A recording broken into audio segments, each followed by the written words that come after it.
Okay, now we're live on Facebook. I'm about to play the intro and then we'll start.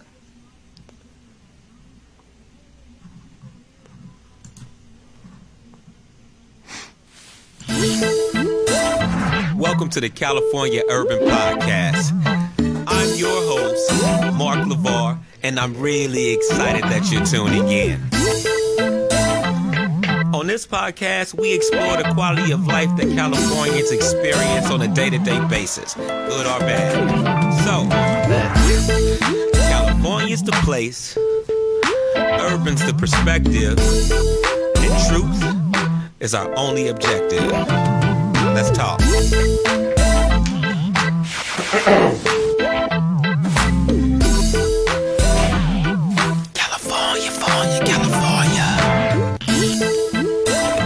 Welcome to the California Urban Product Placement, right?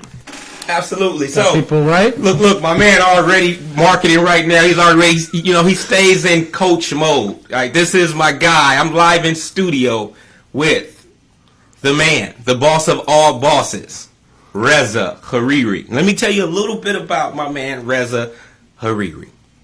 Met him back in, 2007, 08? 07, yeah. Yeah, Clear Channel Radio. I was at KMEL with Aaron Jones, and you were at what? Kiss, yep. Kiss FM. Bossing, making all the money, doing all the parties. It was cracking. But I love this dude right here. This is the man. Give you a quick background. Again, met him in radio. But what I know of you, you were... tell us about your background. That you can tell us better than I can. Yeah, I mean, I met Marcus back in the day, and huge fan. Work ethic was great, so we hit it off right away. Yeah. And obviously, we had a lot of people in common, so it was kind of that family atmosphere at that time in radio. But, came to this country as an immigrant in 79, like a lot of other people, living in the basement of my aunt's house, and in Berkeley, California, and... from there, eventually, went to school. Did you go off to college? I went to San Diego State. I'm an Aztec. So. Damn, dude, you've been in all, I love San Diego. Me too. I just discovered San Diego last year. Yeah, it's and beautiful. I went back 5 times. I love to retire there, right? I love the ocean. You know what? I was telling my wife that's where I want to retire. What is that? They have Coronado Beach. They got Coronado, yep. They got Del Mar, they got La Jolla. Beautiful. That, right? Yeah. Very military town. And no disrespect to the mission, but they got the best burritos in California, right? They do. And then they have that gas lamp district. Ooh, yeah, it's bananas. I knew I liked you, Red. I didn't know you went to San Diego State. Yeah, I'm an Aztec. Yeah. And from there, I got a break. I started coaching college football at Long Beach State and UCLA, Mesa College, and had a 1-year stint with the San Diego Chargers, and got into radio by accident. Really fell into it when I was interviewing for defensive back position at San Jose State. Met the general manager at KMEL, thinking it's going to be an on-air gig. And next thing you know, I'm sitting in a cubicle with a phone book next to Aaron Jones. And I'm like, what did I get myself into? This doesn't look like a studio. Yeah, how you go from the Chargers, man, to sitting in a cubicle with a phone book? With Aaron Jones next to me. Aaron Jones, right. I don't know. So it was pretty magical, though. I mean, very... And this is early 90s? This is 98, May of 98.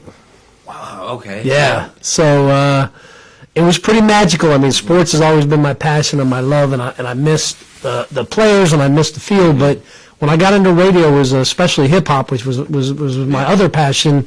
When I got to KMEL, it was KMEL. Yeah. Okay. And that's when the music was just taking it to another level, And the station was hot, and Sway was there, and Rosary was there. Now, what was the station prior to KMEL? It was the Camel Rock of the Bay. It was a rock station way back in the day before it became KMEL. So KMEL actually ended up being one of the first hip-hop stations? I think it was the first hip-hop station in the Bay Area, if I recall correctly. Okay. Yeah, so how was that in the early days? I will say it was fun because it was radio, right? You were just KMEL. It wasn't a big conglomerate, even though we were owned by a conglomerate. Mm-hmm. You had your own station, you had your own personalities, you had the DJs, you had celebrities. Some of the personalities? I mean, you had Rosary, you had Sway, you had Trace and Franzen, you had a lot of Billy Vidal, you had a lot of these guys that were legends, and they're still legends in the game. And, throughout the building with Rennell at KISS and Don Blue at K101, just a lot of icons in radio when it was so personality driven and people, the Doghouse at Wild. So a lot of cool stuff. All of that as you a lot of cool stuff, right? And a lot of these guys, I lived in San Diego for a long time in Southern California, but coming back, I knew who Chewy was. I knew who My Emotion was. I knew, And they were there back then, too? They were all there, yeah. Youngsters back then. Youngsters. Not even really knowing what you guys were getting into. No, man. Just living on a day-to-day. It was a beautiful time, and I will say, for me, not having done sales and sitting in that cubicle and lucky enough to get to sit next to Aaron because he was doing it really big and making money, and my only motivation was... AJ was there first? Oh, yeah, AJ was there first. AJ had been there for a couple of years, and he was my motivation because I watched him, and he was very good with people. Yeah. But he used to always just, talk a lot of mess to me, like, look at my check. And it just motivated me, not necessarily about money, because when I was doing football, they weren't paying very much. It was about, if I can make one more cent than this guy, I'm doing pretty good. I'm going to survive. I'm going to survive in this big business. So I had a really good run. We both did, and from there, had an opportunity after a couple of years to get moved up into management to run KKSF, the jazz station, which is legendary with Miranda. Now, was that a hard transition going from what you love, hip hop? It was to like a more older demographic. Yeah, my mom loves jazz, so I listened to KKSF and I liked the music. But it was, I'm leaving my friends and that atmosphere we had at KML, which was a lot of fun, to building a staff and going to a jazz station. And it was older at the time; it seemed older. Yeah. But you know what? I needed to make my own niche. You actually enunciate your words. Yeah. You gotta tuck your shirt in. Yeah, you gotta wear a suit every day. Yeah, I wasn't dealing with club promoters anymore. You tuck the chain. Am I good, Rez? We good? My clientele changed. I wasn't grabbing bags of money outside of dinners from promoters. Man, I love now that. I'm talking to people. It was great. Trust me. The Beehive and everything else, every promoter I dealt with, it was great. But KKSF was great. It was legendary. The music was great. The events were great. And it was a chance to make my own niche, which is what I wanted to do because I had some really good mentors and friends at KML, Aaron and Scotty. But it was time to kind of carve my own niche and separate myself to do, start claiming my stake in what I'm going to do in this radio game. So in that case, that helped you being able to separate from the homies. Right, because, we were one crew always doing the same thing. Everybody looked at us, as here's these three guys doing really big things, and I needed to carve my own niche to prove my versatility. Because when I met you, man, you were sitting in that office looking like Al Pacino. I come in there all nervous, like, No, it was good. He really owns the station. I really had some really good mentors, and we're all driven, by different things. And my drive was to matter in this game that I got into, because football meant so much to me. And now that had ended, and I'd made this decision to go on with radio, I wanted to be a positive person in that building. I wanted to be a positive because, someone took a chance on me. Someone with no sales or business background, a football coach, to get to where I got.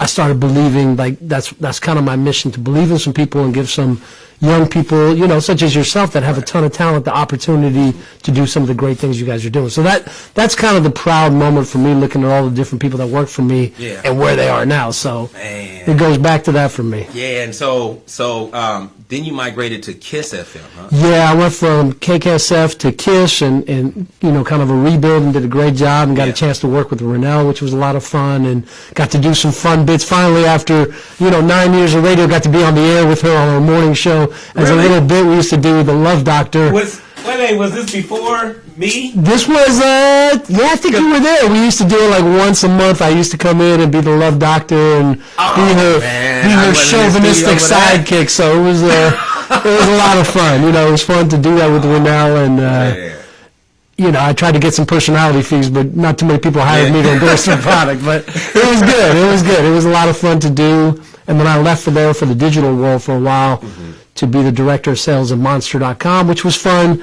But I missed radio. At that point, I realized. Atmosphere. I missed, kind of, it's an old school way of doing business, right? Yeah. You meet people, you shake hands.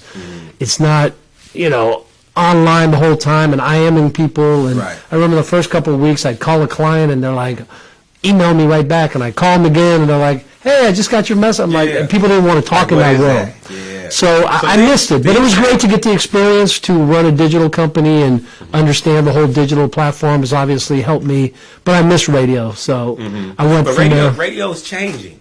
It is changing. One of the main topics of today is, what do we think the future of the radio, or California radio market is? Because you were telling me about the numbers from listenership versus, when we started, or when I started in 2007 to where it is now.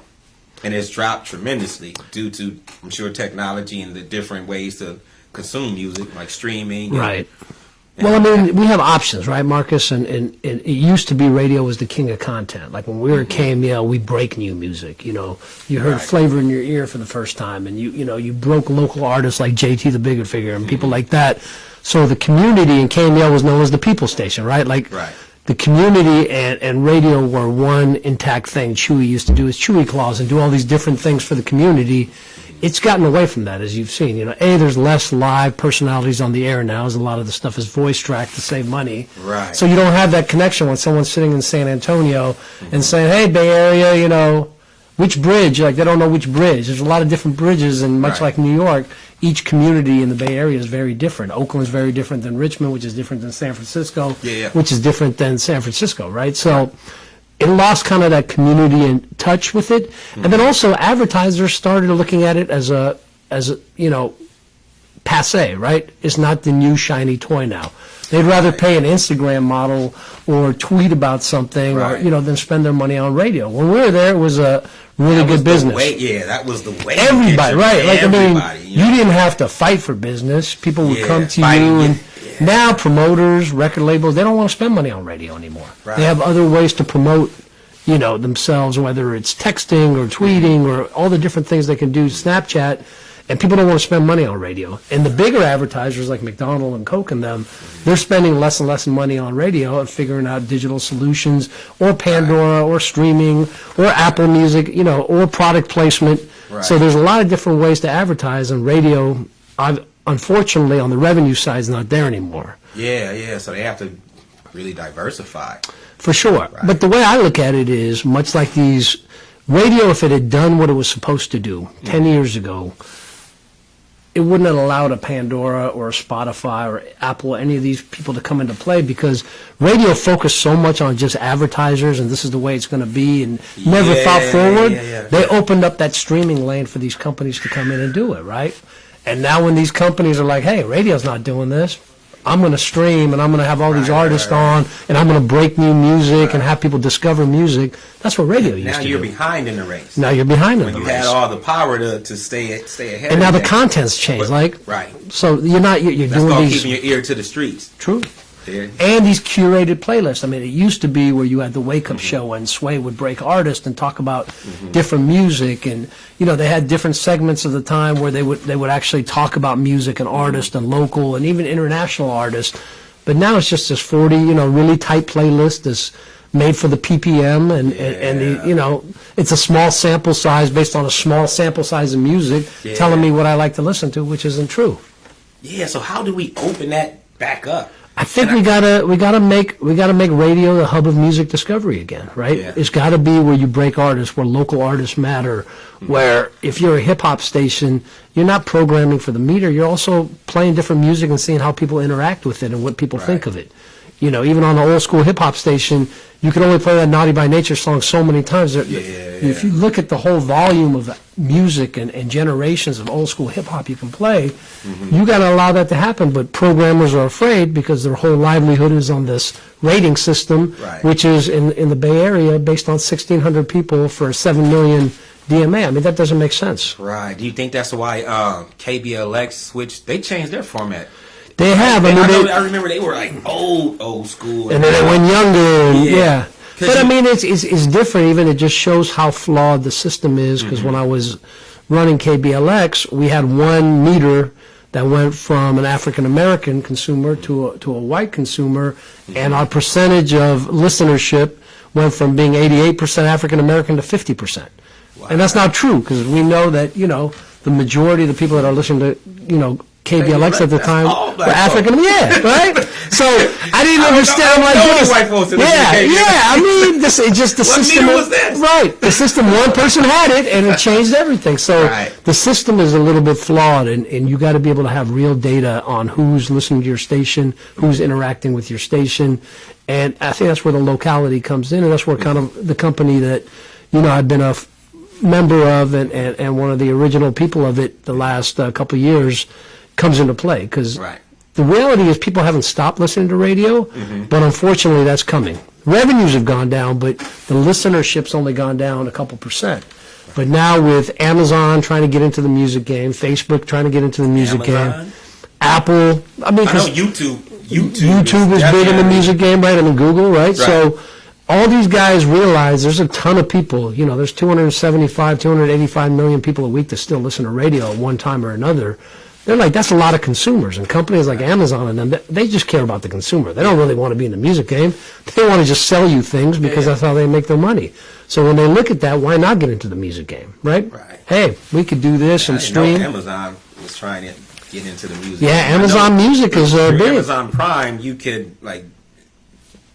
it's almost like a Hulu or a Netflix. Right, but you could do Amazon Music, right? Right now, you can do Amazon Music too. Wow. So it's interesting, but we want to bring it back to where radio, because the advantage of radio is you still have the microphone, and you can always Now, wait. open up the mic. Now, when you say we, and I'm gonna do this as a transition, because Yeah. I think what's interesting about where we are, we're in California, the Bay Area specifically, Yeah, which is close to Silicon Valley.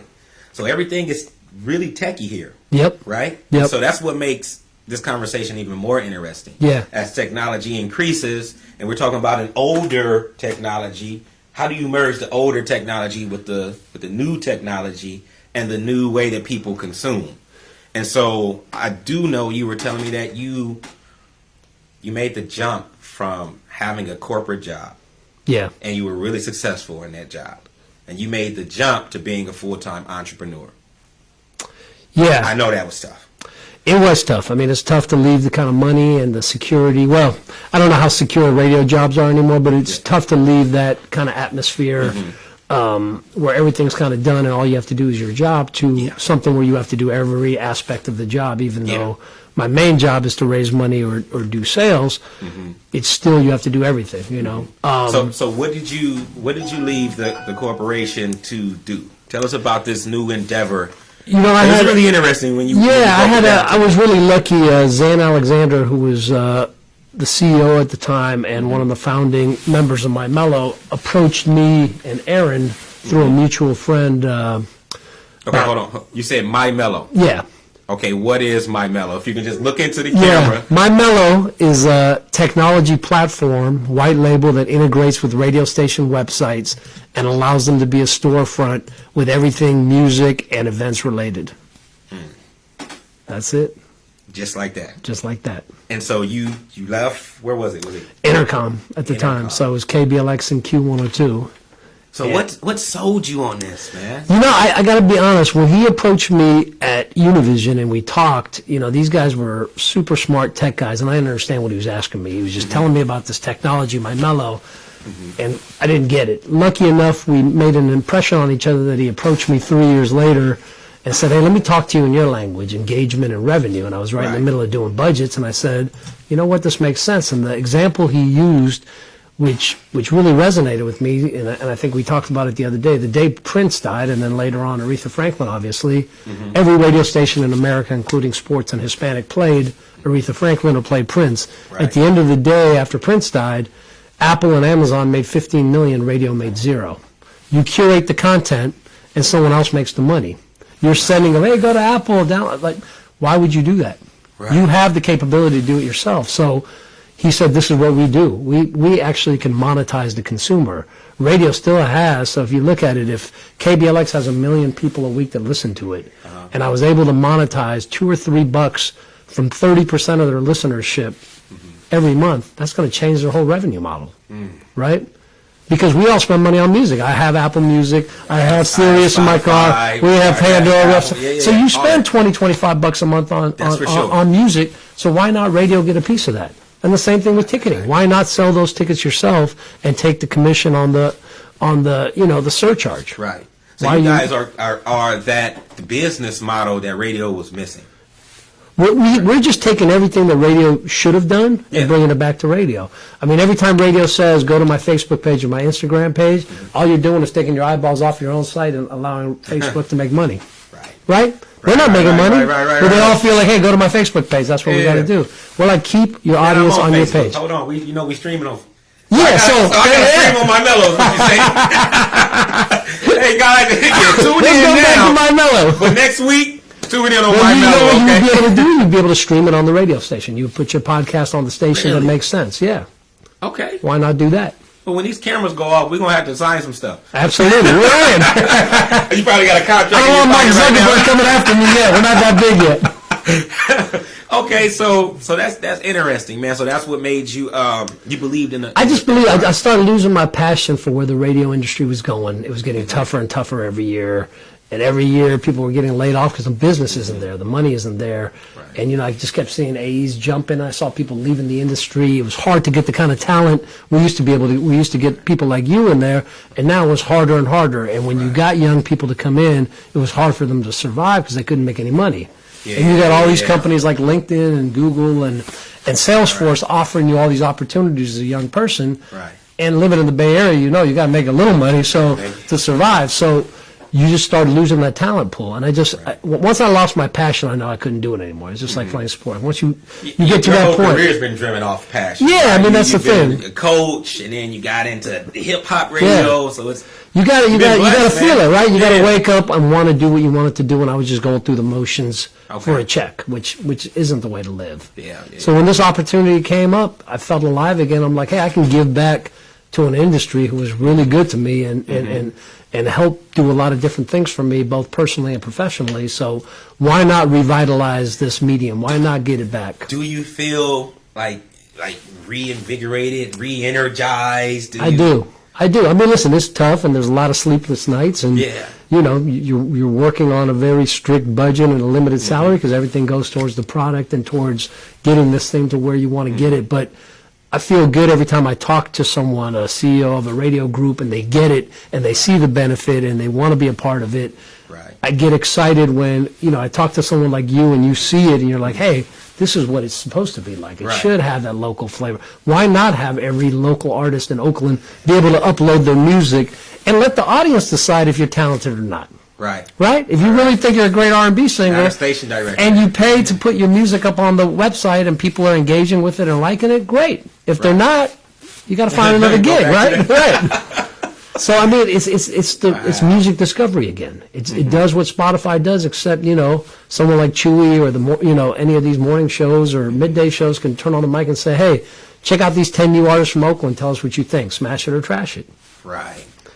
Oh, that's dope. And the artists get to keep all the royalties. We charge them to upload their music. I mean, it used to be like, when we were in radio and the A&R guy would come in and push this Jay-Z album and they had another 100 CDs that would sit in the corner of the PD's office that would never get played. Well, why not upload those and get $100 for each one of them for the year?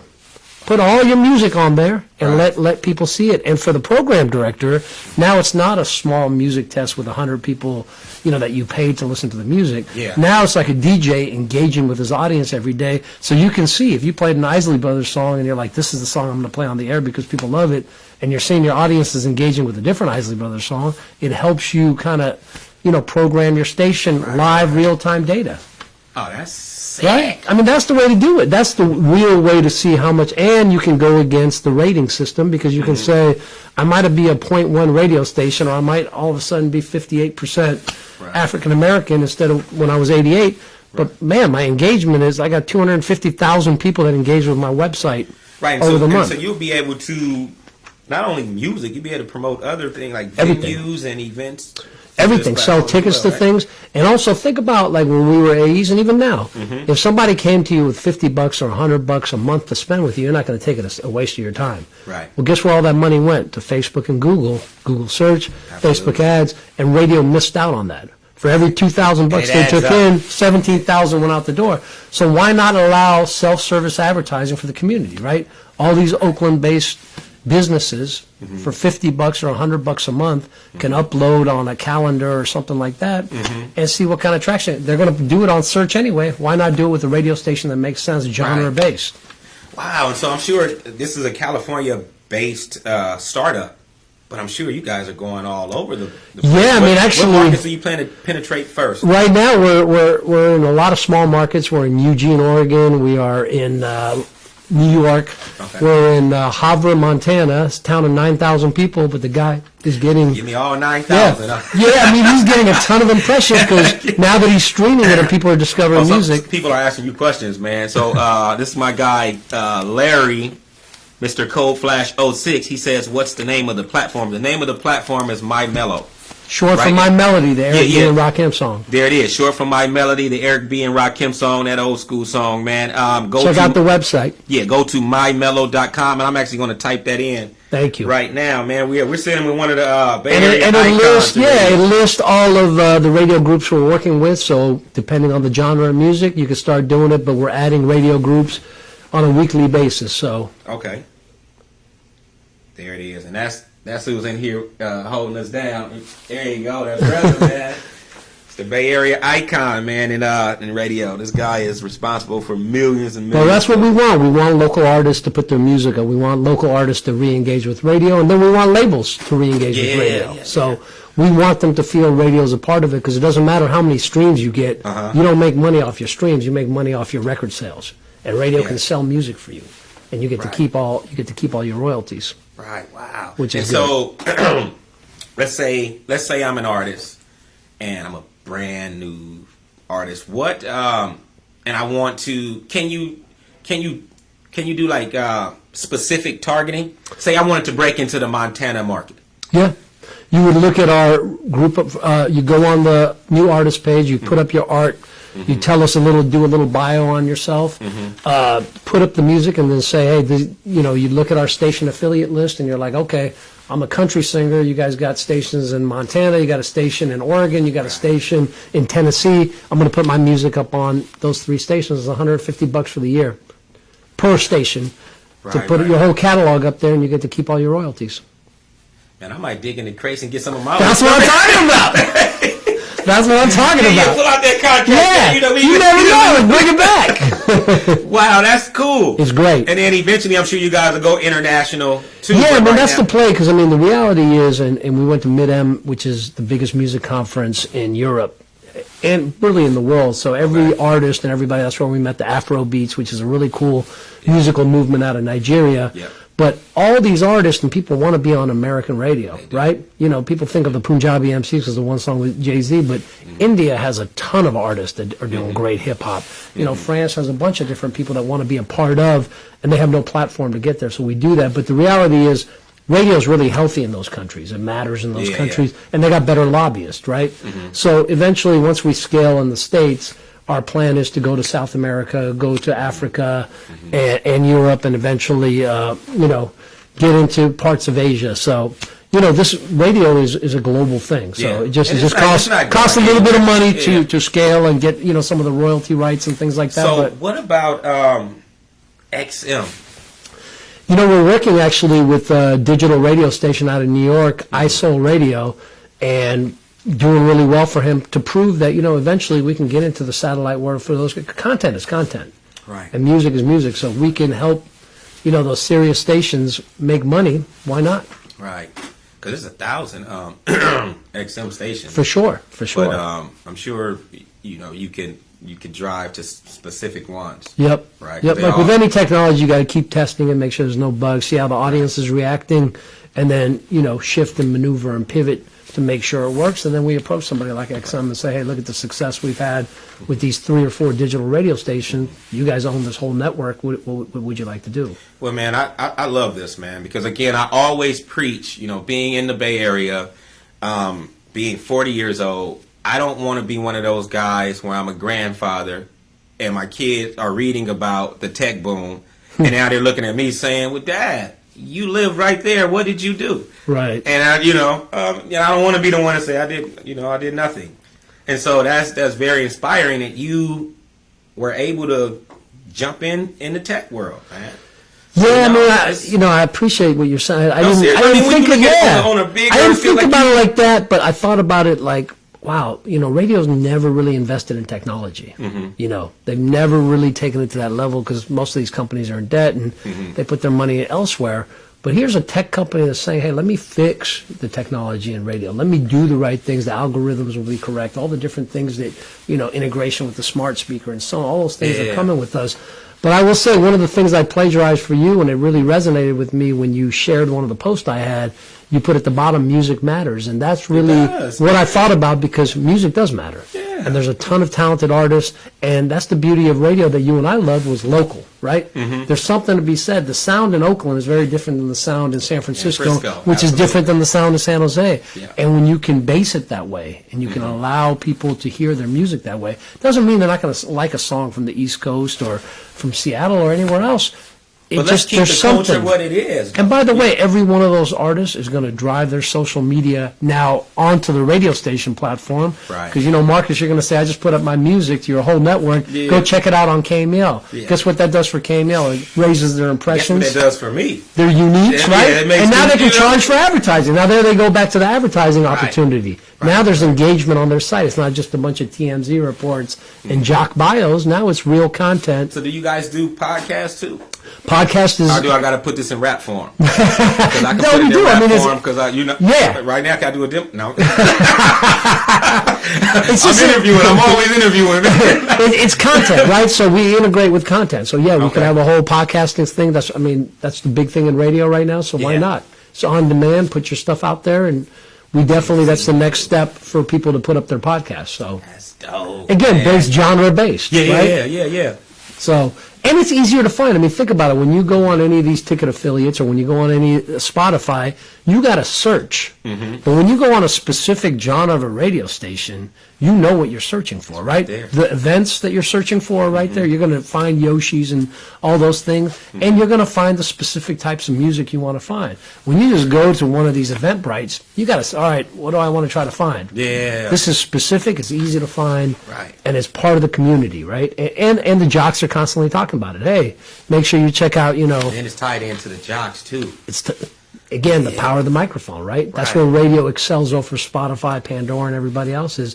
You can actually tell people what to do. So working, there are a lot of people that want to try to jump into tech. For sure. And it's not easy. No. So with your founders, how hard was it for them to get that seed money? We're still looking. A lot of people have, questions about that. A lot of people, anybody can make an app nowadays. Yep. But it's more than just creating an app. You have to have the resources to pay the developers and to keep the technology going, to keep the development happening. Yeah. And so you have to have the right people and the right staff. Then you have to have people like Reza, who's connected, who can actually, get it out there to the people that it needs to get to. So how hard is it raising that seed money out it's there? The hardest. It's as hard. I always thought I could sell, and I was a good sell. Yeah. It's hard to get that money because sometimes people are looking for the next shiny toy, and when we said radio, people didn't think about it. They didn't understand it's still technology. You're bringing technology into radio. Now as music is starting to shift and Apple's making a play to buy iHeart, now it's becoming sexy again, but raising money is hard. It's hard because people, don't want to just part with their money, and it depends what they want to be in, and you're a startup, and there's a lot of startups. So we've raised a ton of money, friends and family, and angel money, but we're constantly, out of the 100 calls I make every day, 20 or 30 of them are to investors and meetings and showing them the platform and, the time it takes for people to make a decision. So it's a constant round-the-clock thing as you're trying to charge. Our thing was we wanted to raise most of our money ourselves because at the end of the day, if this thing takes off the way we hope, I don't want to give up my money to a VC who put a couple $1 million in and took 50% of my company. Right. I want to be able to keep that money in my pocket. Right. But, there's certain times where you want to scale very quickly, and we got to hire 8, 9 more people, so you need that money to be able to hire it. So that's part of it's part of the ongoing process every day. I mean, that's on your list, and I guess that's why it goes to a lot of sleepless nights, because there's days where you're like, okay, when is our next, tranche going to come in? How are we going to continue to get this thing going? But, we feel like we got a great product, and it's getting out there, and it's getting a lot of publicity, and we're signing radio groups up, and the business model looks good. So you just keep plugging away and believe in what you're doing. So you say you only have a staff of 8 right now. We have a staff of 8, great 8, and we farm out. We farm out our development team. So it's so you do everything. Wow. From sweeping the floors to raising money, you got to do it. But it's great, because you feel like you learn every aspect of the business, and each person on our team brings their specific skill set. So I always felt like I was getting an MBA. Now. Before you made the jump, how important was it to know that you were with the right team? I've always felt, the only way you're going to win is being with the right team. Having the right culture, having everybody believing in the same thing, the same mindset of trying to succeed as a team, because when you succeed as a team, you're going to succeed as an individual. And everybody gets paid when the team succeeds, right?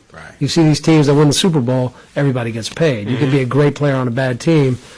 It's harder to get paid. So I think if everybody has the mindset, you become selfless, and you're doing everything you can to make the team better in anything, in sports and business, your opportunity gets better. Increases. Yep. Wow. So you felt you had the right combination of people. Yeah, I felt really humble, because these guys were all super talented, incredibly smart to a whole different level, and I just felt like no matter what, I'm going to learn. I learned more in 2 years than 20 years of being in media. Man. Just because you feel like you're getting you're getting your master's in business, because you have to do everything from dealing with lawyers to writing job descriptions to all the stuff that was done for you, right? An HR person hired for you. This person did. You got job descriptions, right? What do I want you to do? Exactly. Like in your mind. So, and just some of the finer things of how you keep your company out of trouble and the legal aspects. And that's another ball game, having that corporate compliance group. A lot of different stuff, right? So, and setting up insurance for people, all the different things you don't think about.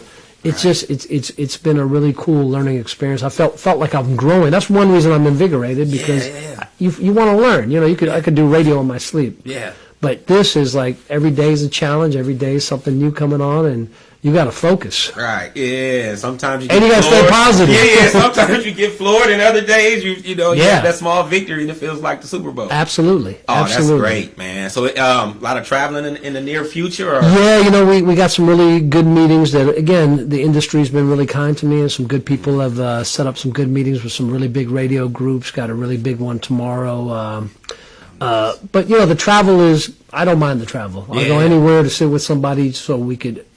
Understand what the business is going to look like, shake a hand, and hopefully grow their radio group. Because if radio gets healthy and each one of them adds, will be a great solution. Because I look at what iHeart's doing, and they're separating themselves from the rest of the field. Now, how did iHeart?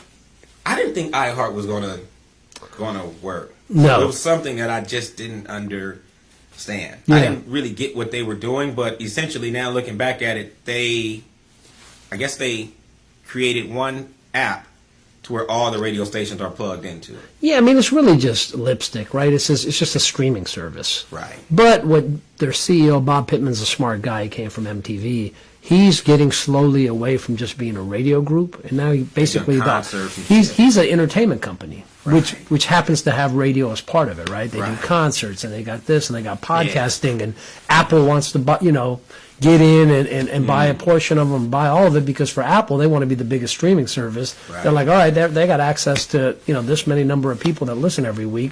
I can sell them my music, or I can get them to stream Apple. It's a good move for them. So what does that do with everybody else? They've been around for about 10 years now. It was Clear Channel, and then they changed the name to iHeart. So I think they've been around. That was Clear Channel? That was Clear Channel. Yeah, they just changed it. That was part of the branding, right? iHeart Radio instead of Clear Channel, because Clear Channel didn't make sense. I thought that was just a new company from... No, it's the same company. Same company you worked at. Oh, man, see? Right? That's why I'm not in radio anymore. I didn't know shit. But all this is changing, right? Like Intercom bought CBS, so there's no more CBS. Right. So those things continue to change, but as they've shifted the playing field, the other radio groups have to make a decision. How are we going to compete? That's where we come in, because there's another 4,100 radio stations out there. Yeah. So let's even the playing field. Let's be able to compete against Spotify and Pandora, but also compete against the one company that's trying to differentiate themselves. There's not that much money left in radio, and if they want to take all of it, you better have a solution, especially on the digital side. Wow. Yeah. So you guys are like the knight in shining armor to come. Hopefully we're the pretty girl at the bar and they want to dance with us. Because there's only one left. I always got the rest of them. Yeah, that's right. Oh, that's funny, man. Yeah. So, yeah. Well, I wish you much success. Thank you, and man. your support has been awesome. I really appreciated the opportunity to get to do this and have this platform to talk to everybody. Yeah. But we're just going to keep pushing for artists. We're going to keep pushing for radio group. We're going to keep pushing for local, and I think that's the best way. That's what radio is important. Yeah, man. It's nothing more real than going back to the roots. Yeah. When you say local, Yeah. that's a word that's almost never. That word's almost extinct. I don't even know if we can find that in Webster's right now. No. Local what? Community and local, right? Yes, get back to doing what you do. So if you get back there, I don't think it's no way you can fail. No. If that's the platform, if that's what everything is sitting on, Yeah. then you're gonna be successful. Absolutely. I feel it, and we're going to keep plugging away, and hopefully we can make radio, revitalize the industry and make it what it was supposed to be, and have that really cool local aspect and musical aspect and discovery, but at the same time be a really strong technology, right? Right. And to be able to do all the things it needs to do, so you're, integrated into your Sonos speakers and into your smart speakers and all the different things you can do. Eventually Bitcoin, paying artists and things like that. So a lot of different things to add, and all that is coming. We have that in part of our thing, but first you got to get up and running and raise money, and then you can keep adding features like you said. Yeah, definitely. So with that being said, how do you plan to advertise to the people? We've been just, working a lot of organic. We've been lucky. We've been in Music Ally, which is a worldwide music publication, did a really cool article on us and is doing a second one out of London. We were in Radio Inc. We were in RBR. We're supposed to do Bloomberg News and TV coming up in January on an interview there. So it's going to just continue to be getting people excited, talking to them, and hopefully wanting them to talk about us in that sense, and getting speaking engagements at different conferences so we can show the platform. We're doing a NAB Futures on the Amazon campus in January. We'll be speaking to a bunch of CEOs and executives in the radio game. So it's just hustle. Well, if y'all need somebody to speak at Afrotech, absolutely, holler at me, man. I'll get absolutely. There, Marcus Hughes, My Mellow, I love California Urban Podcast. Hey, and I love it. Listen, all of this, even what you're doing with me to give me this platform, this is all advertising that we need. This is what it's about. It's organic. You're getting people doing it. Hopefully, I know you're connected to a bunch of local artists and stuff. As they hear this and they're like, hey, I got a platform to put up my music and check it out. Whether they put it up today or they put it up, a year from now, you gave me this platform to be able to speak to them. So, man, well, I appreciate you coming in, man. Yeah, man. Always great catching up with you. The information. Yeah. And your presence, man. Thank you, man. Thank you. And, I never forget where I came from. I never forget all the people that have helped me, and that's my duty to do the same for everybody else. So I'm always excited to catch up with good people. That's what's up. So I'm going to give one last shout out to Reza. Again, thank you. Thanks, and then Marcus. I definitely want everyone to go check out www.mymellow.com. That's MYMELO.com. Check out our melody on mymellow.com. All right. Thanks, everyone, for tuning in, and we're going to check out of here. And I'm going to sign this contract with Reza real quick. Giddy up. We got a new local artist. I got him. He got me. So, yeah, I'm going to sign this contract, and I'll catch you guys next week. Peace. Stop everything.